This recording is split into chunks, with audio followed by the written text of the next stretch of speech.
matemáticas con los problemas aditivos. Y pues sean todos bienvenidos a la fiesta del potrero. En la fiesta del potrero participa un grupo de niños de segundo grado. Los niños se involucran en diferentes puestos, como lo son los algodones de azúcar, las tiras para decorar, los tableros de globo, la carrera de caballos y la taquilla. Cada uno de estos puestos es una situación didáctica. En el de algodones se trabaja el problema de igualación, de cambio, de combinación y de comparación. Y en la última situación es el conjunto de los 4 tipos de problemas. En conjunto, estas situaciones son una familia de situaciones porque hablan de un mismo tema o una situación fundamental, como lo menciona Barreiro, ya que hablan de un conocimiento matemático en específico. Muy bien, para el desarrollo, más bien para el diseño de las situaciones didácticas, tomé a consideración los elementos de situaciones ya planteadas por autoras como Ruiz Higueras y Chamorro. Entonces, ellas compartían elementos y en algunas diferencias. Por ejemplo, Ruiz hacía consignas por fase y agregaba propósitos. Entonces, en conjunto con estos elementos de estas situaciones, es como diseñé mi planeación sintética y se consideraron esos elementos. Para mi planeación sintética, considero el nombre de la situación, el propósito, el material a emplear, la organización del trabajo, que fue individual al momento de escribir sus respuestas, y en el desarrollo de la situación didáctica fue en binas o en trinas. Después sigue la preparación del medio, que era como los iba a introducir al medio didáctico que iban a desarrollar. La situación problema, la consigna y los 6 tipos de problemas. Consideré trabajar los 6 tipos de problemas que fueran 3 de suma y 3 de resta, y que la posición de la incógnita fuera en el minuendo, sustrayendo y en el total. Entonces, por eso consideré los 6 tipos de problemas. De igual manera que se fuera de un problema fácil a un problema difícil. Entonces, esa fue la intención. Después sigue la formulación, la validación y por último la institucionalización.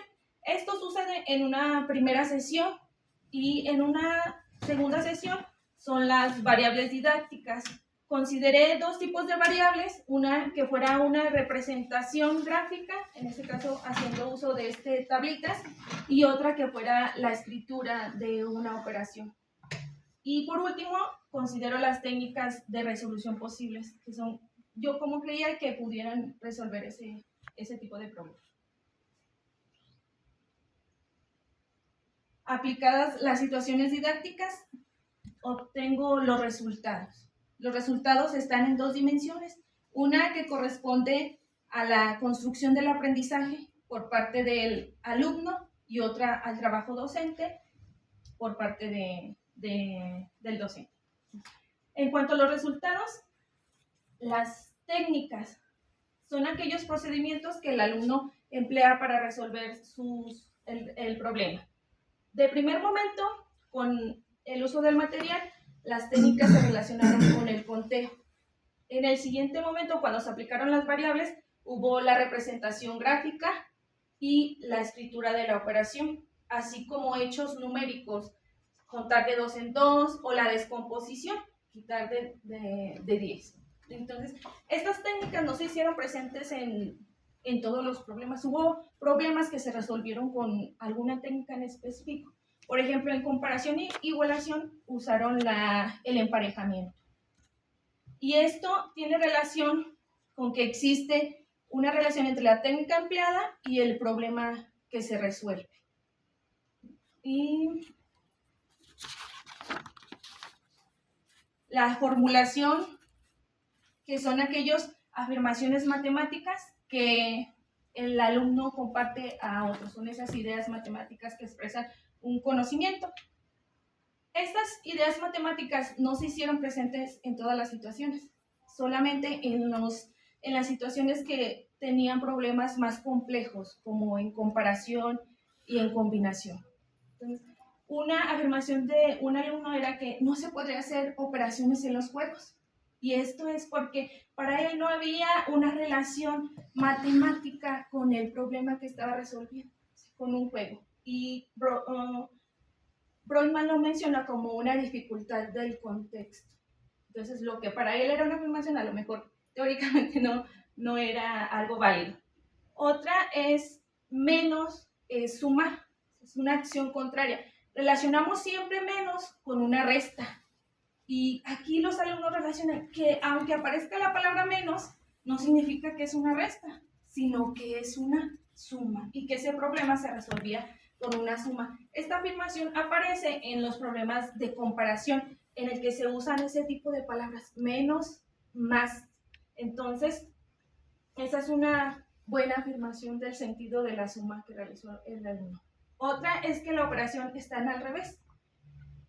Yo les pedí que escribieran la operación que resuelve el problema y ellos hicieron una suma y una resta. Y dijeron, no, sí se puede resolver el problema con una suma y una resta, pero es que nada más los números están al revés. Esto significa que para elaborar una operación empleamos los números que hay en el problema. La siguiente es un significado que ellos tenían de restar. Para ellos era menos, era retroceder, era atrás. En un problema identifican que el problema se resuelve con una resta y dicen, es que es menos, es retroceder, también es ir atrás. Entonces encontraron esos significados que tenían para ellos el restar. La validación. Se trata de una confrontación de las técnicas de resolución, pero también una demostración de sus resultados. En la validación surgen cosas interesantes, por ejemplo, cuando se tienen el mismo resultado, los alumnos aceptan la respuesta sin objeción. Dicen, no, como yo tengo lo mismo que él, entonces sí es lo correcto. Pero aquí hubo algo interesante, porque yo hubiera realizado una institucionalización del saber. Decir, es que si ustedes dicen que se resuelve con una suma, también existe la posibilidad de que se resuelva con una resta. ¿Sí? Ya dotar otro significado de ese tipo de problema. Algo que no hice, simplemente hasta yo acepté la respuesta. No, sí es esa respuesta. Otro es el lenguaje matemático que ellos emplean. En las validaciones hay quienes decían la operación, no, 15, le quito 2, me quedan 13. Y hay quienes decían, es que si tenemos 15 y nos roban 2, o es que si tenemos 15 y perdemos 2, nos da 13. Entonces, el lenguaje matemático que ellos utilizaban daban prueba de su conocimiento o cómo era que entendían las matemáticas. Otra es que mi medio didáctico pues fue un material y este sirvió para demostrar las validaciones. Sí, siento que fue algo a favor. El uso del material se utilizó desde el principio hasta fin, o sea, para demostrar sus respuestas.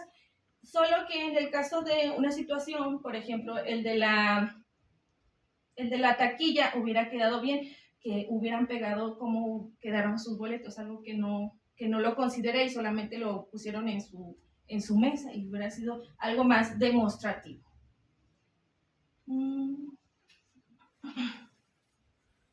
Del trabajo docente, aquellos elementos que gestioné durante las situaciones didácticas, los resultados los encontramos en la preparación del medio. En este caso se trataba de un medio didáctico, que era el material.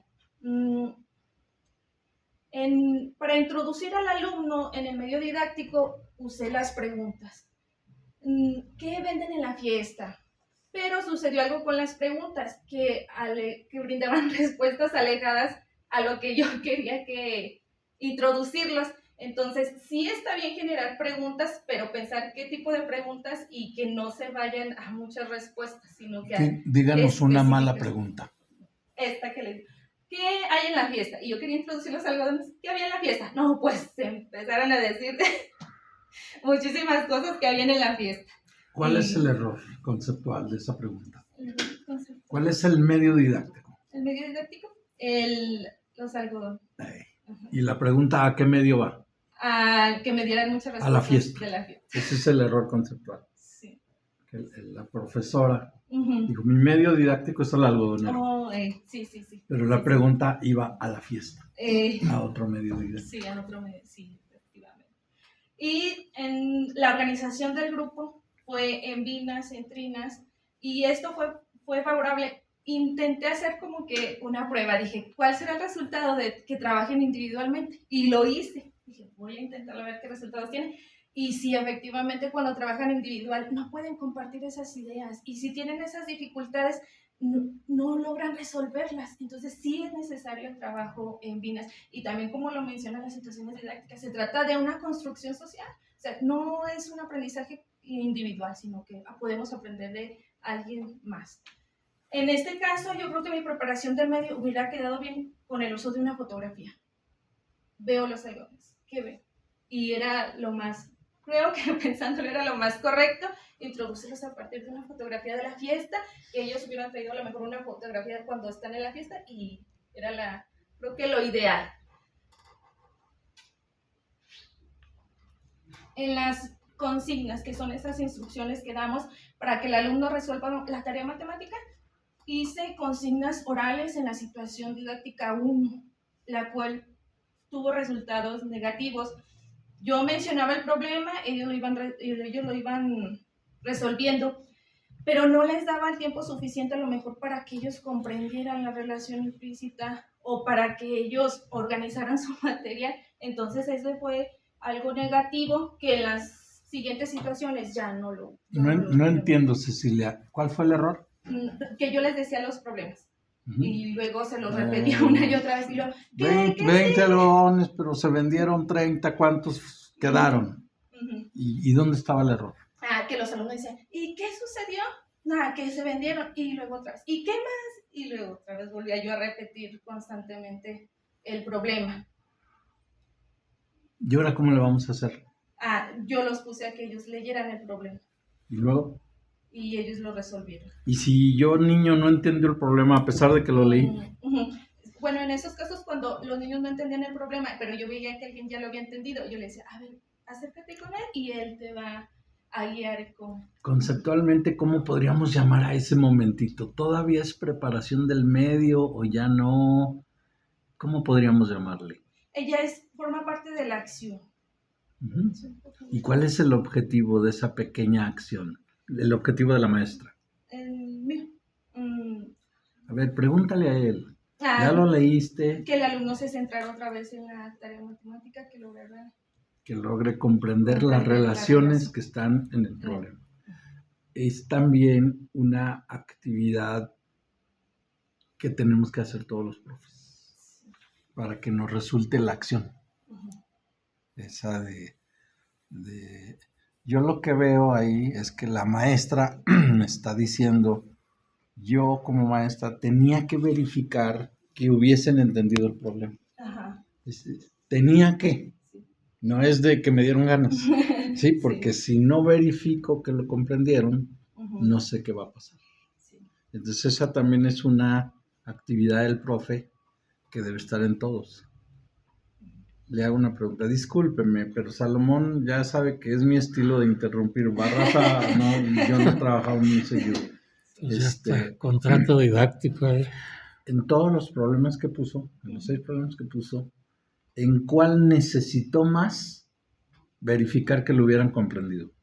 Hablando del tipo, en el de comparación. ¿Por qué cree usted? Porque es una estructura difícil de comprender por la relación implícita dentro de él. ¿En cuál ocupó menos? En el de cambio.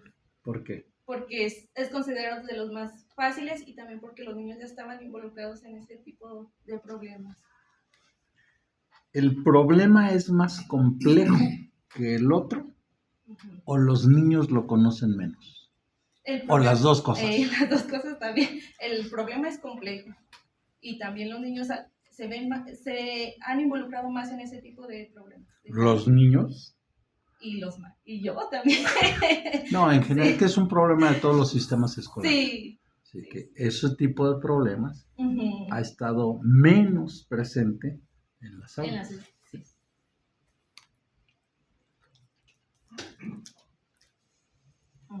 Otro aspecto es cuando deseo la consigna, para asegurarme que el grupo había entendido, yo pedía a un niño, díganos que vamos a trabajar. Esto era para centrarlos en la tarea y por si alguien haya tenido dudas de lo que iba a hacer, pues se quedaran aclaradas. Entonces, eso fue un momento también de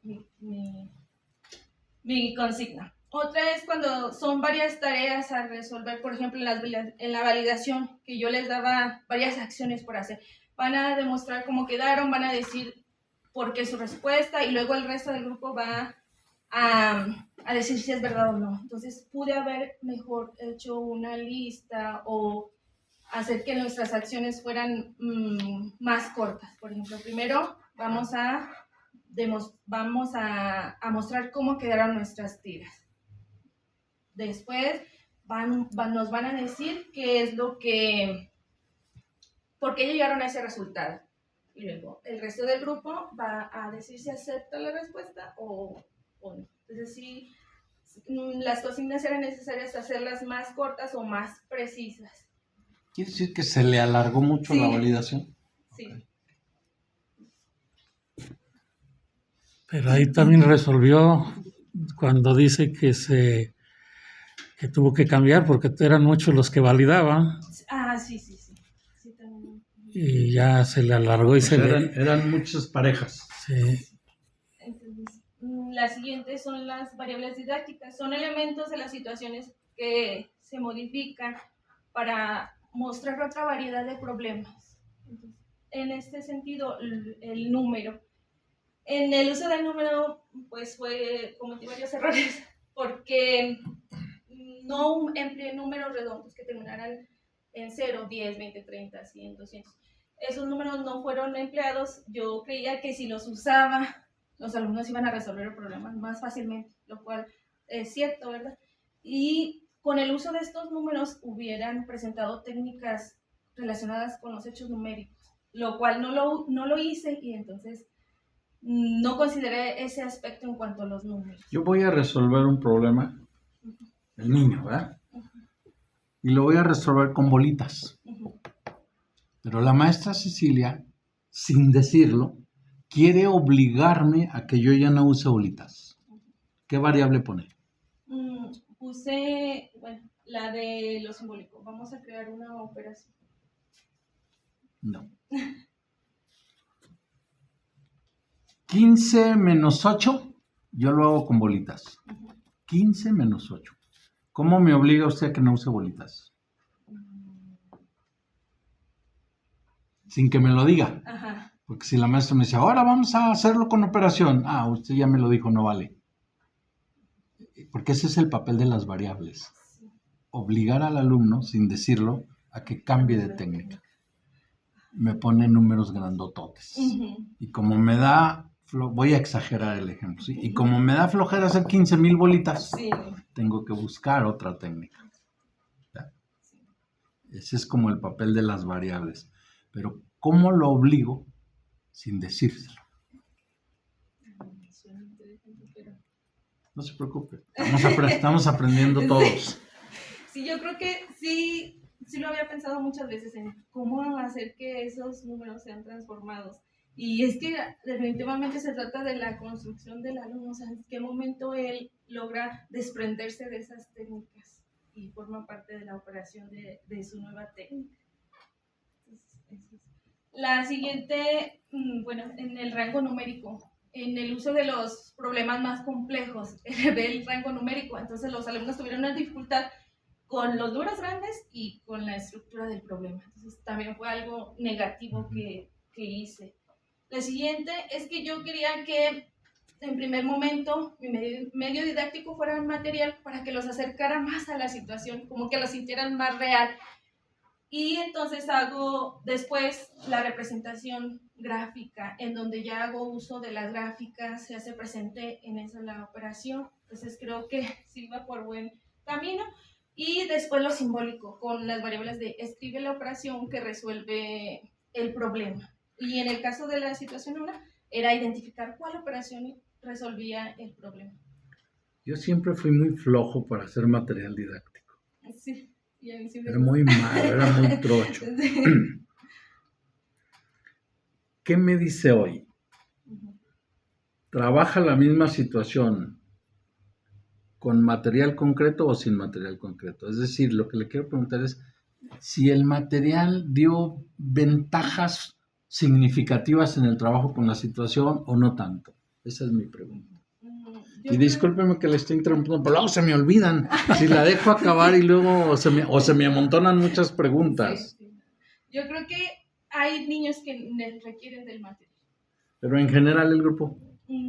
Pues yo creo que no es determinante, o sea, el material no nos va a decir si sí podemos resolver algo o no. Yo también Porque- creo eso, Cecilia, pero a lo mejor el maestro Salomón y el maestro Barraza pueden estar pensando, pues los dos, aunque estén de acuerdo, están equivocados. Por eso quiero un tercer árbitro Ujú. en el planteamiento teórico que usted hace de la preparación del medio, etcétera, etcétera, etcétera, en el planteamiento teórico. ¿Hay algo que nos diga que esos autores consideran muy importante el material concreto o no hallamos? Pues, por ejemplo, en el libro de la enseñanza hablaba eso, como que los niños pasaran por una modelización, que después de la modelización, la representación, pues, sí hablaba de cierta manera así, pero y sí lo he visto en algunos casos como en los planes de estudio, que pasen por una modelización con el uso de material, entonces... Pero en teoría, en la teoría, sí he visto los planes de estudio, pero en la teoría brusoniana, ¿se le da un papel importante al material concreto o no? Pues yo considero que no. Yo también considero eso, por si nos estuvieran criticando. Sí. Adelante, Cecilia. Sí. Entonces, en ese sentido fueron mis variables didácticas. Es cuando trabajan la educación matemática en ingeniería y eso, Cecilia, y nos ven chiquitos a los profes de primaria, usan mucho la palabra modelización, que la modelización matemática en ingeniería. Y yo siempre me pregunté, a ver, ¿qué es la modelización matemática? ¿Verdad? Para que no me apantallen, ¿verdad? ¿Cómo la entendemos? La modelización es como tener algo manipulable. Yo lo entiendo de esa manera. No, ahí está la falla, pero no se preocupe, estamos aprendiendo. Sí. Su mamá le dijo, Cecilia, te traes 3,5 kilos de tortillas, ¿sí? ¿Cuánto necesitas? Y usted le dice, espéreme, mamá, y hace una operación. Todavía no la resuelve, nomás la plantea. ¿Cómo está el kilo de tortillas, señora, ahorita? 3 por 20, rayita. Ese es un modelo de la acción que le está pidiendo su mamá. Es un modelo matemático. Esa es la modelización. Una actividad de la realidad, uno la plasma en un modelo. Como yo soy más tonto que usted, yo en vez de la operación hago una tablita. Pongo 1 kilo, 20 pesos, 2 kilos, modelo. ¿Por qué es modelo matemático? Porque es un modelo que está estableciendo la relación entre algunas cantidades. Entonces, un niño, regrésese por favor a su diapositiva, a la de que tenía unos algodoncitos, ahí mero. Si se fija, todas son modelizaciones. Sí. ¿Sí? ¿Y de qué se trata pues el profe? Los profes, ¿qué tenemos que hacer con la modelización? Le ayudo un poco. Es que mire Cecilia, ahora usted es la doctora y yo el profesor. Mire, doctora Cecilia, es que los niños que agarré sí modelizan todos, pero con dibujitos. Entonces se trata de que de esos dibujitos, vayan convirtiéndose en lo simbólico. Esa es la famosa modelización matemática. No es que los de ingeniería le ponen más acá. Sí, porque es que el concepto de derivada, por ejemplo, el concepto de derivada es un modelo matemático que permite sacar el área de una figura irregular. Es un modelo matemático. ¿Ya? Entonces también los niños de preescolar modelizan matemáticamente. Sí, yo creo que Todos. Todos. Inclusive mi asesora de tesis doctorado, que murió el año pasado, Alicia Ávila, sí la he leído, ¿eh? Alicia Ávila Astorén. En sus últimos años ella investigó cómo modelizaban matemáticamente los adultos que no habían tenido escolaridad. Por ejemplo, un señor que vendía paletas. Si uno llegaba y le decía, quiero 10 paletas de ese precio y 15 paletas de ese y 10 paletas de ese, ¿cuánto le debo? Entonces ella averiguaba qué modelos matemáticos hacía el señor para decirle, me debe tanto.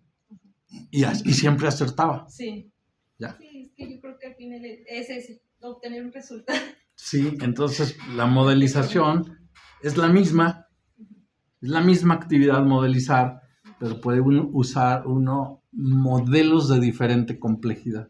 El algoritmo es muy complejo, porque no se ven los algodones en el número 5, por bla, bla, bla, bla. ¿Ya? Y en el caso de la institucionalización, que es la relación de todo lo que hicieron con el saber, o sea, de cierta forma se trata de formalizar. En la institucionalización participaron los alumnos.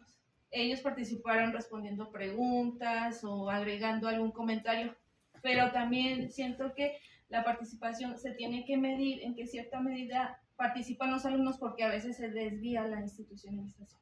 Y sí, fue un aspecto también negativo a considerar. No le entiendo otra vez por qué le salió mal. Porque yo hacía una pregunta y hay veces que la respondían, pero se desfasaban de la institucionalización de ese momento, por ejemplo. Doctora Cecilia, ¿me recomienda que institucionalice con preguntas o sin preguntas? Sin preguntas. Una vez que usted ya tiene su experiencia. Sin preguntas. Sí. Es que también hice preguntas y también no la respondían a veces. Yo misma me la respondía. Recuerda que el Grusó dice, la institucionalización es el momento del profesor. Como si fuera un teatro. Silencio, señores, ya llegó el profesor. ¿Sí? Otra, en mi institucionalización resolví un problema que fuera difícil para los alumnos y que comprendieran qué era lo que se iba a hacer en ese problema, cómo se resolvía. Otra decía la intención del tipo de problema. Cuando se trataba de un problema de igualación, decía, en esos problemas que vimos, solamente se trataba de tener la misma cantidad. Y así sucedió en los 4 tipos de problemas. Ya mero acaba la tesis su hermano. ¿Qué le recomienda, Cecilia? ¿Una tesis con 6 problemas? ¿O alto? ¿Una tesis con 6 tipos de problemas? ¿O una tesis con un tipo de problemas? Una vez que usted ha tenido su experiencia. Yo creo que con los 6 tipos de problemas. ¿Pudo institucionalizar los 6? No. Su hermano le va a reclamar. Le va a decir, ¡ay! Me dijiste que con los 6 tipos y no pude institucionalizar los 6. Me confundí, maestro. Yo creí que los 4 tipos de problemas. Usted habla de los 6 que puse en la situación. Su hermano está empezando su tesis. Yo voy a empezar mi tesis de la MEV y mi asesor va a ser Salomón. Y le digo a Cecilia, no le digas a Salomón, Cecilia, pero dame un consejo. Trabajo en mi tesis los 6 tipos de problemas aditivos o solo uno, desde tu experiencia. Sí fue difícil trabajar los 6. Entonces, ¿qué me recomiendas? Pues solamente considerar. Aunque se enoje Salomón ahorita. Considerar alguno. Ese fue el problema de la institucionalización. Sí. Que eran demasiadas institucionalizaciones. Eran las 6 relaciones de cada Eran las problema. 6 relaciones. Sí. Aunque la maestra hubiera trabajado los 6, la maestra, la tesista, tal vez hubiese trabajado con mucho 2 para que evitara esas cosas que usted dice que las ve como su error. En realidad fueron error, pero desde el principio de la tesis. Sí, porque eran como muchos conceptos bailando. Uh-huh. Sí. 1. Recomiéndele cuál. ¿Cuál tipo de problema trabaja en su tesis? Yo creo que el de comparación. ¿Por qué? Porque es... Sí, yo estoy de acuerdo en eso. porque es con el que batallan los Sí. niños. Y así también tendríamos tiempo, Cecilia, de que ese tipo cambiara de técnicas Sí. y que nosotros los fuéramos obligando. Y en la institucionalización, institucionalizaríamos ese, ¿verdad? Sí. Póngale una tacha a su asesor, pues. Porque él la obligó, ¿verdad? Adelante, Cecilia. Fue decisión de ella, es la única que puso. Todos los demás tienen un solo problema Así en cada son de situación. tercas las Pero sanmarqueñas. fue una decisión de ella. Sí, Es la así única así que. son de tercas Y las también dijimos, vamos a experimentar. Ujú. Sí, de hecho sí había considerado en primer momento que se trabajara solamente uno. Pero dije, Dijo, no, no, pues vamos uno a atrevernos. no, uno es como una botana, yo necesito más. Sí. Sí, eso pasó en la institucionalización. Y la otra era la vinculación del problema con las acciones inversas. Y además, perdón, al Ajá, cabo ya sí. estoy gastando mi tiempo y ya cuando hablen ellos yo me voy a callar. Sí. Es que también, si nos ponemos en el papel del sujeto niño, como si Salomón y yo fuéramos niños, yo le pregunto a Salomón, oye, la maestra acaba de institucionalizar los de comparación, Salomón, pero yo apenas los estoy entendiendo y ella ya se pasó a otro. Ujú. ¿Sí? Entonces, en el sujeto cognitivo, que es el niño, pero fue desde el principio. ¿Vale? Y tienen que sortear todo eso los niños. Sí. Sí. Por Sí, es eso, como si dijera, Salomón, ponte abusado porque ahorita la maestra nos va a institucionalizar 6 tipos de problemas. ¿Ya?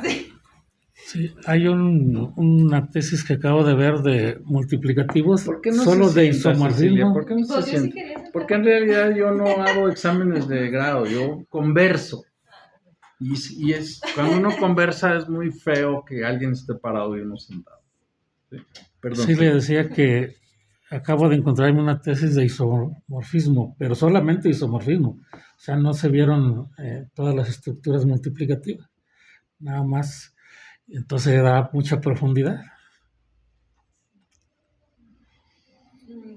Otro aspecto fue la vinculación del problema con las acciones inversas. ¿Qué eran las acciones que estaban implícitas en ese problema? Las decía aquí solamente iba, aquí decía menos, más, y esas palabras nos ayudaban a identificar la operación. La otra son las formas de resolver un problema. Ponía de ejemplo las formas que habían puesto y a ver, aquí hicimos con el material, pero después si no lo tenemos, hacemos el uso de marcas y hay quienes usaron la operación. Entonces, y hace hincapié en esas técnicas que usaron los alumnos. Y por último, la relación con el conocimiento matemático. Cuando terminé, traté de que los alumnos, pues esto en el que se involucraron son problemas de suma y resta. Y así constaron mis instituciones. La maestra me hizo bolas, Sí. dijo el niño, ¿verdad? Porque la maestra está diciendo, chicos, estos son problemas de suma y resta. ¿Mm? Sí.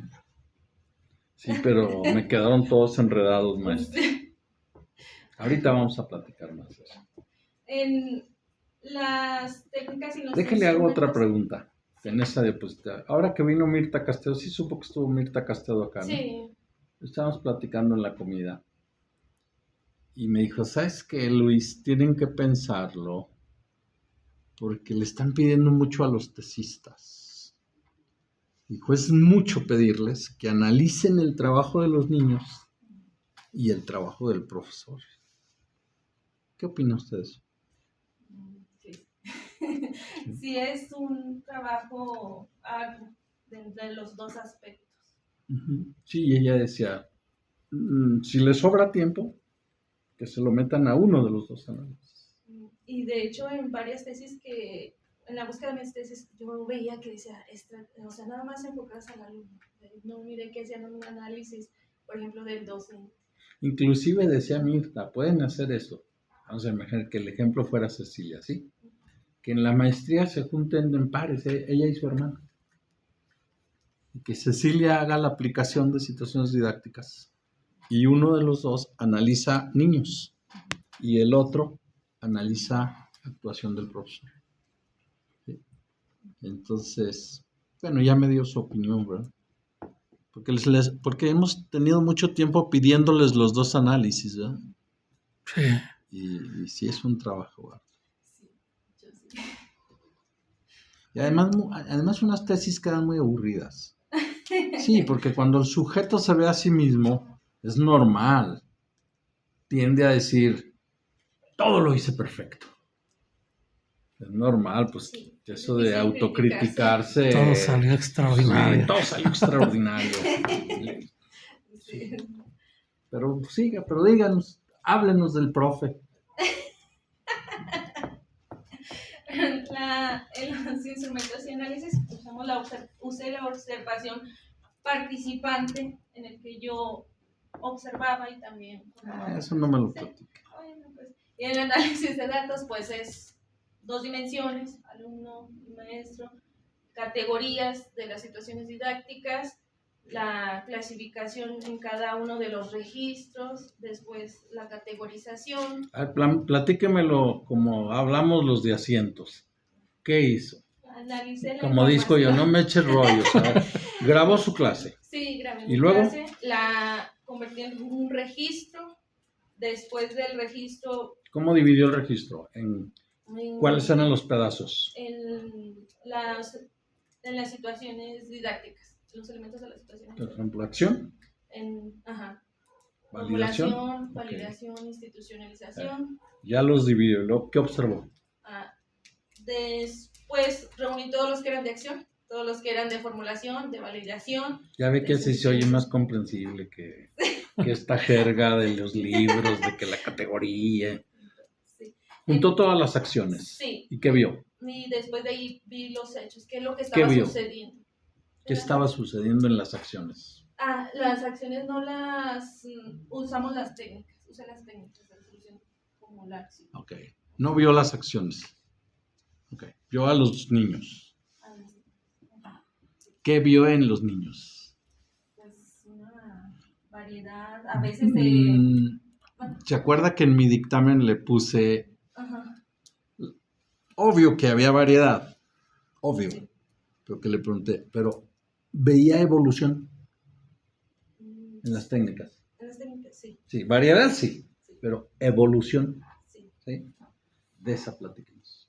De la evolución por ejemplo, en la situación de igualación. Escoja solo un tipo de problemas. Ajá. En donde la evolución haya sido más bonita. Yo creo que en el de cambio los alumnos hicieron uso del material, pero a pesar de haber usado el material, ellos escribían su operación. Les valió. Y eso No fue les lo valía. ¿Por qué no le hacían caso al material? Porque yo comprendí. Porque ellos ya tenían capacidad de modelizar de otra manera. Que es también ahorro de tiempo. No, maestra, quíteme esas corcholatas. Es que yo ya ahorro tiempo, sí. Porque ya tengo capacidad de una modelización más abstracta. Primera técnica. Me estaba narrando la evolución. Sí, y emplearon la operación. Creo que ese fue el momento más que me di cuenta que ya no era necesario para ellos el material, o sea, que ya podían hacer la operación. Sígale. No me haga caso ya. Y bueno, pues mi tema de intervención surge por mi experiencia con la enseñanza. Primero viendo a un maestro y después analizando la mía. Y en el diagnóstico. Analizar mi práctica, sí conocía las situaciones didácticas, pero en lo disciplinar, pues desconocía los tipos de problemas aditivos. Y en el diagnóstico es cuando me doy cuenta que los alumnos no logran resolver todos los problemas aditivos, y esto yo lo relacionaba yo mantenía una relación con mi saber disciplinar de los problemas aditivos y en cuanto a los resultados que ellos tuvieron en el diagnóstico. De ahí surge mi pregunta de intervención: ¿de qué manera la implementación de situaciones didácticas favorece la resolución de problemas aditivos? También al hacer una búsqueda de teoría es donde encuentro que las situaciones didácticas en el plan de estudios 2011 sí venían marcadas No haga trampa, ya la conocía. Yo sí, ya la conocí, sí, que las situaciones... Que no está mal que la haya conocido. No está mal, al contrario. No, al contrario, porque dice, es como la modelización que los niños ya pueden hacer acá. Es que usted se planta frente a sus profesores de maestría y usted les dice, yo ya tengo referentes teóricos, no vengo invasivo. Y de esta pregunta surgen los objetivos generales y los objetivos específicos. Y el general es reflexionar cómo la aplicación de situaciones didácticas favorece la resolución de problemas. ¿Sabe qué es lo que nos debe? Ujú. Pueden transformar el trabajo docente, Ujú. aunque no lo haya escrito. Usted cortó, antes se usaba así con tijeras, hacía uno los registros Ujú. y con tijeras cortaba todos los momentos de acción y luego ya uno los veía, ¿vale? ¿Cómo era Cecilia en la situación de acción? La profesora Cecilia, ¿cómo era en las primeras situaciones de acción? ¿Fue pareja en todas? ¿O también la maestra Cecilia fue evolucionando? No Solo fue- hablemos de situación de acción. No fue. ¿Cómo era la primera Cecilia? Yo creo que. En acción, en situación de acción. Yo creo que. Ay, no, es que ¿Está que está bonita no la pregunta? identifico. Sí. Sí, porque así como el alumno evolucionó en sus Ujú. técnicas, yo quiero ver si la profesora evolucionó en sus técnicas docentes. Sí. Las primeras, usted ya lo sabe, el concepto de devolución está muy presente en acción, ¿verdad? Usted le dijo a Salomón, ya voy a ir al grupo maestro. Luego le salieron bien las devoluciones. No. ¿Qué le fallaba? Reconocer que hacía falta que los alumnos lo comprendieran bien. Y ya después para la siguiente sí fui haciendo esas devoluciones, ese tipo de... Y luego usted dijo, ahora sí, los niños ya comprenden el problema, ¿verdad? ¿Los niños aceptaban muy rápido la devolución o no? No. ¿Y qué hubo que hacer como profesora? Volverlos a acercar a la tarea. ¿Verdad que eso le falta a la tesis? Sí. Pero es mucho, es lo que le decía de Mirta Sí. Castedo, que decía, es que es mucho. Ver a los niños en su evolución y además ver al profe, que es uno mismo en su evolución, decía, ya es mucho. Y sí está en su objetivo, pero la tesis creo que está más volcada hacia los niños, ¿verdad? Validación. ¿Evolucionó la profesora? Sí. ¿Quién valida primero, la pareja que se equivocó o la que hizo correctamente la tarea? Ponía, es que sí los ponía todos, pero elegía primero a quien se había equivocado. La profesora empezó validando con todas las parejas y dijo, no, esto no va a terminar nunca. ¿Hizo cambios? Eran pequeños grupos, no era... Pero se acuerda que me dijo hace rato, pero eran muchos y ya se aburrían y mejor... Sí. ¿Hizo cambios la profesora? Sí. Esa es la evolución de la profesora. Ya, paro, porque si no me... Tengo esa tendencia. Es más, ya le vamos a dar la palabra al maestro Barraza. ¿Sí? Maestro Barraza. ¿Usted quiere cerrar o quiere después? Cierro.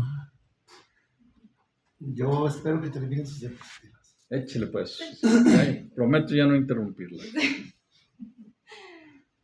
Y pues en cuanto a mi aspecto didáctico y disciplinar, pues es la teoría de situaciones didácticas, el uso, lo disciplinar, los tipos de problemas de David Bloch. Agregué a Claudia Brollman con el significado de la suma y la resta. Y bueno, hay más autores, pero entre los más destacados son estos. Las conclusiones, después de volver a revisar otra vez mi tesis, la suma y la resta no pueden separarse, es decir, que son solo para resolver un tipo de problemas, porque los problemas se pueden resolver con una suma y una resta, pero encontré un problema en el que esto no es posible. En el de combinación, cuando la incógnita está en el total, solamente se puede resolver con una suma y no una resta. Entonces, a lo mejor quedaría excluido ese tipo de problemas. Plantéelo.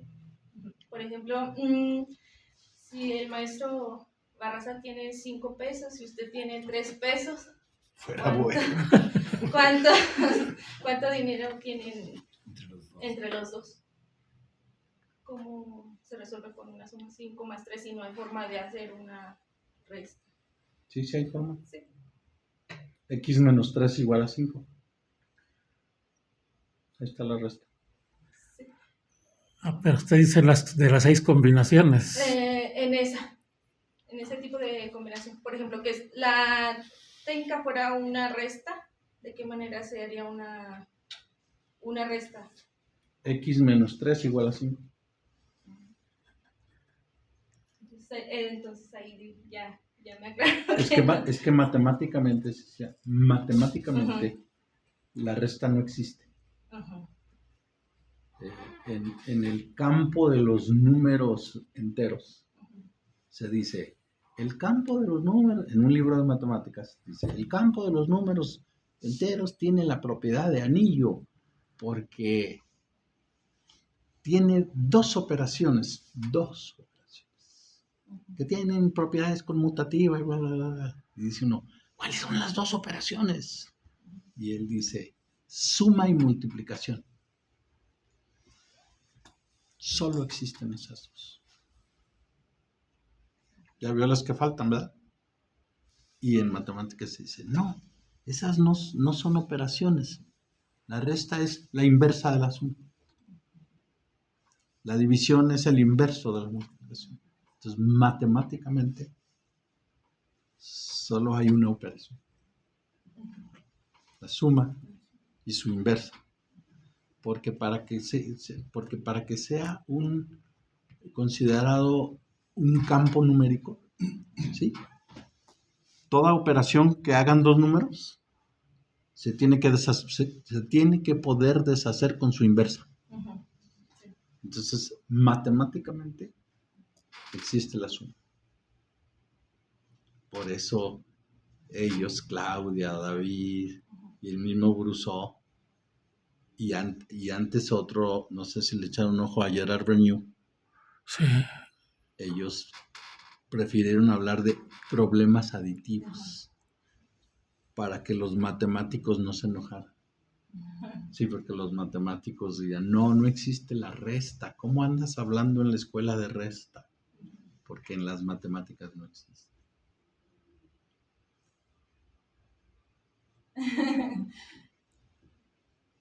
En la siguiente, no es necesario ser rígido con el orden de las situaciones. Por ejemplo, al validar un problema se puede inmediatamente institucionalizar.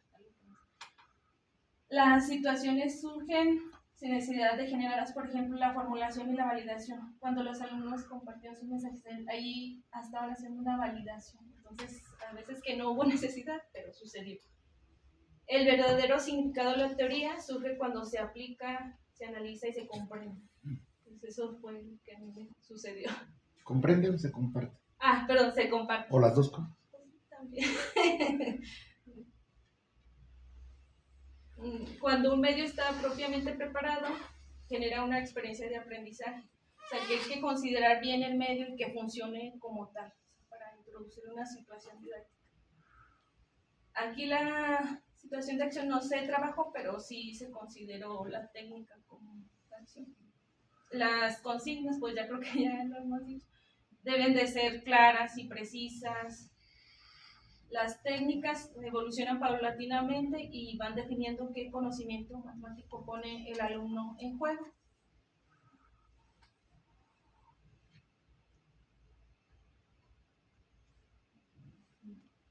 Las formulaciones matemáticas suceden cuando los alumnos se encuentran ante una dificultad intencionada en la situación. Fue cuando sucedieron más esas formulaciones, cuando existe realmente un conflicto en el problema.